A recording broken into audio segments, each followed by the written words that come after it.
Hello there. Welcome to your program Security Watch Africa on the Africa Independent Television. On this program and on this channel, we'll give you that information you need to keep your life safe and secured. Welcome to the program. Today, my name still remains Patrick Abambo. Just like we do every week, we'll bring that information to you. Today will be, in fact, the past 2 weeks we have featured the part of the Nigerian Armed Forces, the Nigerian Air Force and the Defense Headquarters. Today we'll be looking at restructuring, actually. We'll talk about restructuring, not political restructuring like most people may think about, but restructuring for the effective performance of the security sector. So today I have a very knowledgeable guest in the studio who will helping us to look at what way should we go, how can we reorganize the security architecture of the country, Nigeria. We're looking at that issue with him after these reports. First reports put together by Elizabeth Tanko from the Army headquarters on the visit of the British Minister for State to the headquarters of the Nigerian Army. Sit back as we bring you that report. As the Nigerian Army continues to battle against diverse threats to internal security in the country, the Chief of Army Staff, Lieutenant General Taoreed Abiodun Lagbaja, have emphasized on the importance of training. He stressed these as part of his remarks when the United Kingdom Minister of State for Armed Forces and Veterans, James Stephen Happy, and his entourage visited him at the Army headquarters in Abuja. So we are very much interested in continuing the partnership, especially the training, and even expanding on it, where the UK government and the British Army is disposed towards the expansion. And we are open to other areas of cooperation. We are open to UAV training, we are open to special forces training. So many other areas of cooperation. General Lagbaja touched on the importance of collaboration between the Nigerian Army and the British Army, which has assisted in the counter-terrorism fight. The Chief of Army Staff particularly expressed gratitude for the support of the British military advisory and training team and pledged that the Nigerian Army will sustain the partnership. I want to sincerely appreciate you for coming with such a high-powered delegation to visit us at the Army headquarters. And I also want to thank you for the relationship that exists between the Nigerian Army and the British Army. We've had a long history of beneficial relationship with the British Army. Our army is patterned along the British Army in terms of the organization, equipment, and the like. And you have mentioned some areas that we have received assistance from the UK in the past. The BMAT, the training of officers in the RCDS, in RMAs, and other British military institutions. So we want to appreciate you for this. And we appreciate you especially for what you have done to assist us in the fight against insurgency and other forms of insecurity that confront us as a nation. I want to appreciate the BMAT, the OP, Taurus, and other British efforts towards our operations in the Northeast and other parts of Nigeria. While speaking earlier, the visiting United Kingdom Minister of State for Armed Forces and Veterans, James Stephen Happy, commended the relationship between the Nigerian Army and United Kingdom. On all of my visits, and in many visits to West Africa aside, it's been very clear to me that this is a part of the world in which the UK has many great friends, and where the UK's interests are shared by those friends. Nowhere is that more obvious than here in Nigeria, where the relationship between our armed forces and particularly our armies is incredibly close. The customs and traditions of the Nigerian army are... Elizabeth Thanko, reporting for Security Watch Africa, Abuja. Yeah, welcome back. Let's quickly take you to an important event that took place about this time last week here in the Federal Capital Territory, Abuja, where the International Institute for Professional Security held their annual conference and award ceremony. The organization's the Director General, my friend and my brother, Dr. Tony Ofoyeto, spoke with us on what is being done. Sit tight as we bring you this report by Obianuju Ape. With the advent of the new political administration in Nigeria, an injection of new security regime for the public security, there is need to marshal a new security agenda which will help to tackle insecurity in the country. With this in mind, the leadership of International Institute of Professional Security, IIPS, hosted the 16th edition of its annual International Security Conference and Award in Abuja.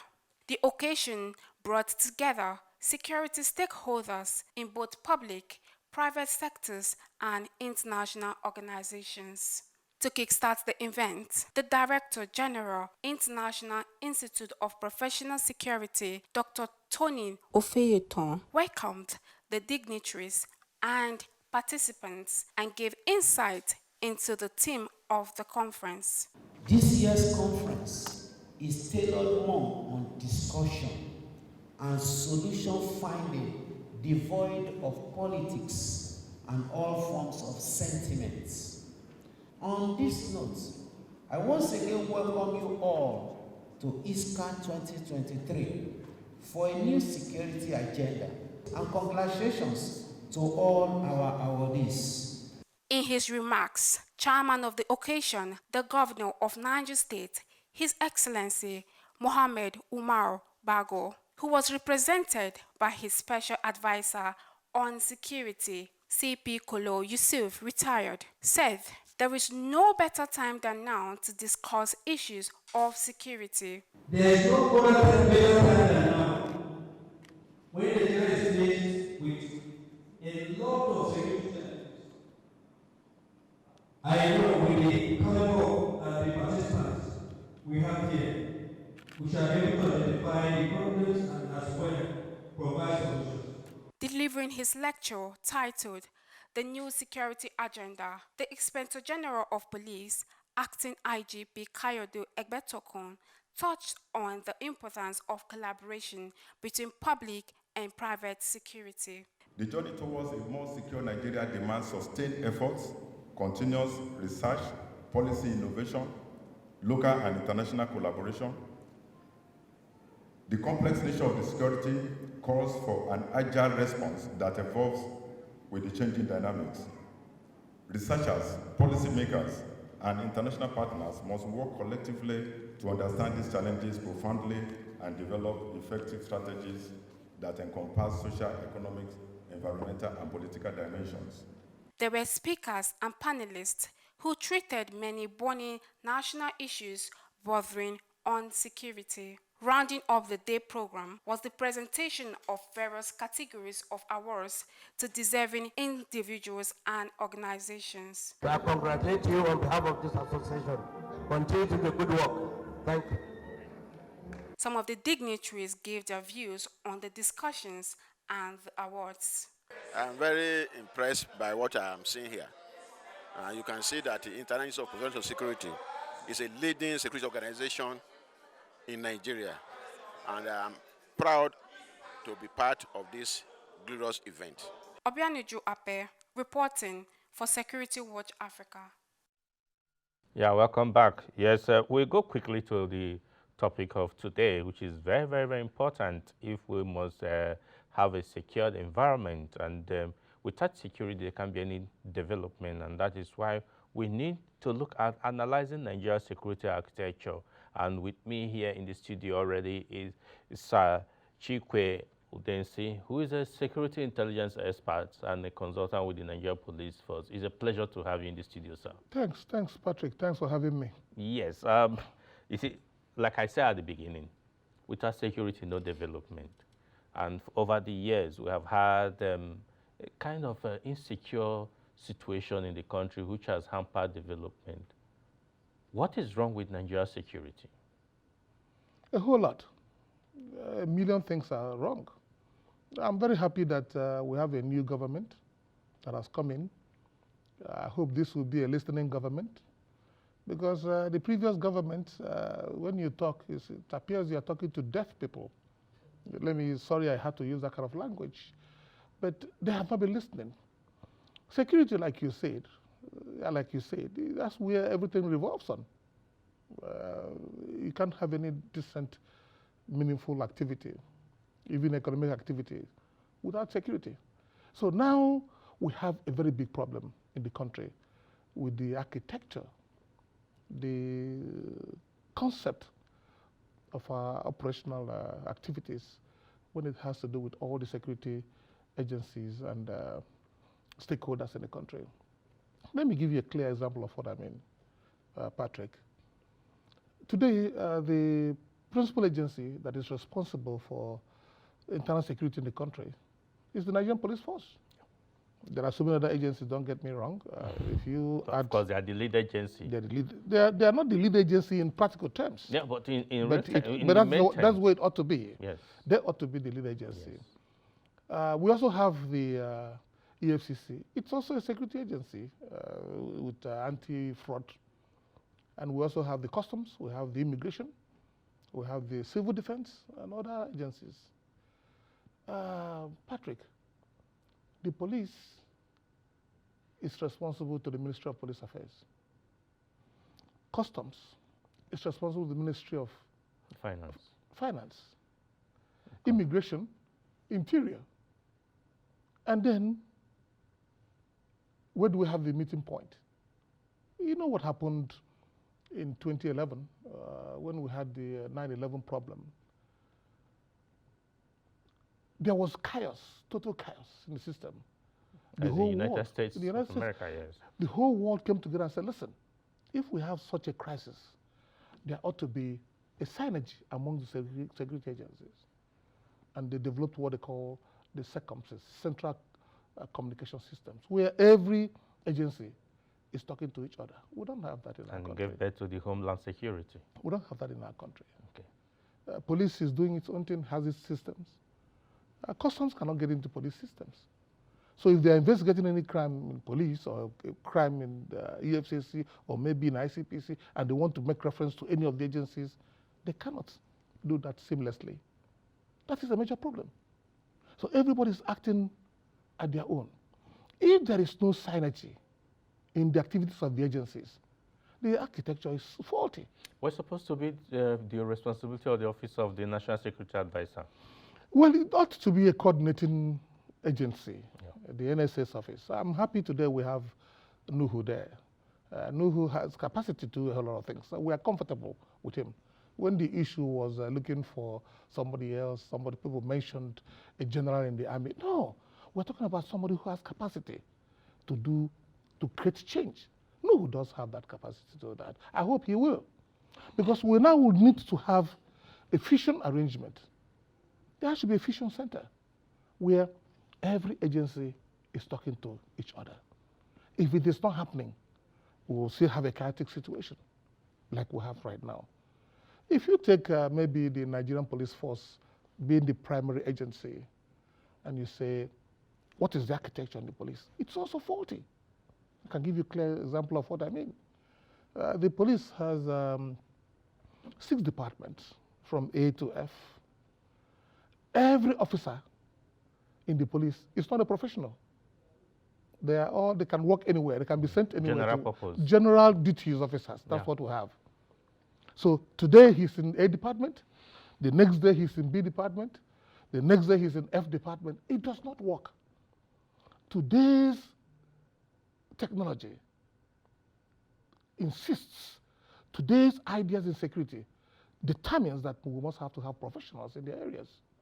I must tell you something that got us embarrassed sometime when, I think it was 3 years ago, we were in Johannesburg for a security meeting, went with some policemen. During the introduction, about 4 police officers from Nigeria came with us. During the introduction started with the South African police. The first young man that stood up says, I'm a 24 years specialist in homicide. The other one says, I'm a veteran, 30 years veteran in this area. When it was time for our people to introduce themselves, it was a disappointment. Nobody was a professional. So even when they leave office, or what do you hire them as? They want to work in private sector. What is his profession? Where has he specialized in? So that is a structural problem we have in the Nigerian police force. Very big structural problem. And we have said over and over, there's a need for us to have specialists. In 2015, I had the first forensic training in the Nigerian police force. From every state command, we had one person coming from zonal commands and from area commands. Training on forensic sciences.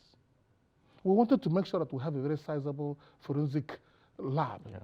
In fact, Okiro was very particular about that. He came to Lagos and opened the first forensic lab. I established it at the force headquarters, the annex in Alabon. 3 months after that training, not one single officer remained in forensic. Some were roadblocks, some were in the departments. That will not help us. It's a structural problem. We must have to make sure that the Nigerian police force is professionally structured in such a way that you are a professional in an area. That is what today's security architecture should look like. And that's the demands of today's security performances that it ought to be. But we don't have that in the police. So that's where the problem is. And also, if you go down a little bit, go away from the center and go to the divisional police offices. That is where over 90% of the police work is done. Divisional police offices. What is the structure there? I also give you an example of what happened. We were in same South Africa. It was a conference we were in. And we took our time to go to some of their divisional offices. In fact, they called theirs, the DPO there, the divisional police officer is called station commander. As I was about to start, we started introduction. And we had the first commander, the station commander 1, station commander 2, station commander 3. These were the 3 shifts. Each of the shift has a commander. In Nigeria, we have one divisional police officer, the DPO, one person. Crime happens 24 hours of the day. One person cannot do it. You and I know, Patrick, that after 8 hours, your productivity goes down. We have over this time told Nigerian police force there's a need for us to have in every divisional police. At least, even if you want to start with morning shift, night shift. No one single divisional police officer can run the division. It is not possible. It's a structural problem. So we must have to have 3 divisional police officers, if you ask me. Some people say, after all, we have the divisional crime officer. He's not a DPO. Even the divisional traffic officer, DTO, it's not a DPO. The DPO has a specific role. He's in charge. And if he is to be in charge, his deputies in the DTO cannot do the job. So we must have to have this. These are some structural problems we must have to make sure we handle first and foremost before we even thinking about increasing the number of policemen, No. If the structure is bad, you know what architects they do if you're designing a home, designing a house. The architect is the one who does the design. It is whatever he designed that is being followed. If the architecture is bad, then it's a problem. We are saying that the security architecture in the country today it's not the way it ought to be. It is substandard. Okay. It is not meeting international best practices. Okay. And where it is not meeting them, we should readjust them. We have even insisted that if we're not going to put everything in the right perspective, let us create a fusion center for the security agencies. There should be a fusion center where they can be talking to each other for effective security. Yeah, I know that later, just before 2020, there was a move to review the Police Act, and so many presentations were made. I don't know whether you had opportunity to make this presentation before it was adopted. Oh, no, I did. Today we have a new Police Act which does not incorporate what you're saying. What move was made? One area that was incorporated, yes, which we are still happy, is giving the Inspector General of Police a tenure. Today, the Police Act has been amended. The Inspector General of Police has a tenure.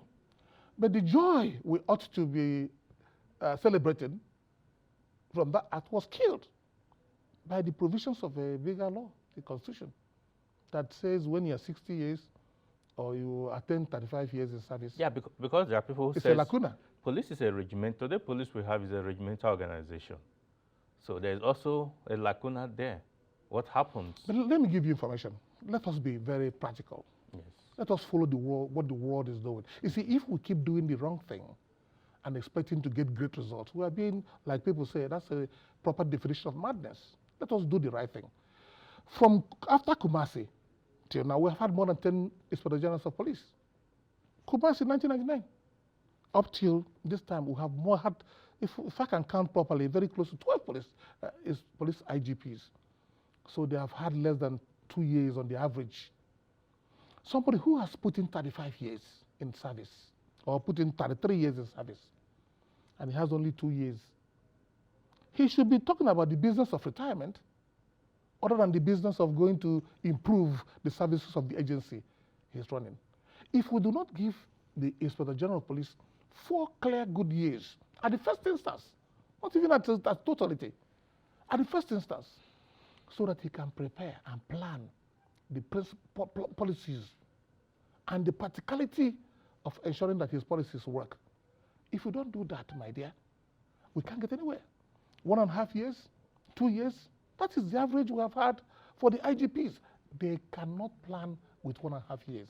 They cannot execute anything with 1.5 years. So how do you think an IG can be gotten if that is the situation now? Because, for instance, if he has to serve 35 years, and by the time he's 30 years, from what you're saying, 30 years in service, he should be at least be appointed, or 31 years, so that he'll be able to, before 35, he should have made this Well, look at the IGPs that are retiring. Yes. They are still very young men, very capable. So you're talking about extending the retirement age? No, not extending it, having a tenure.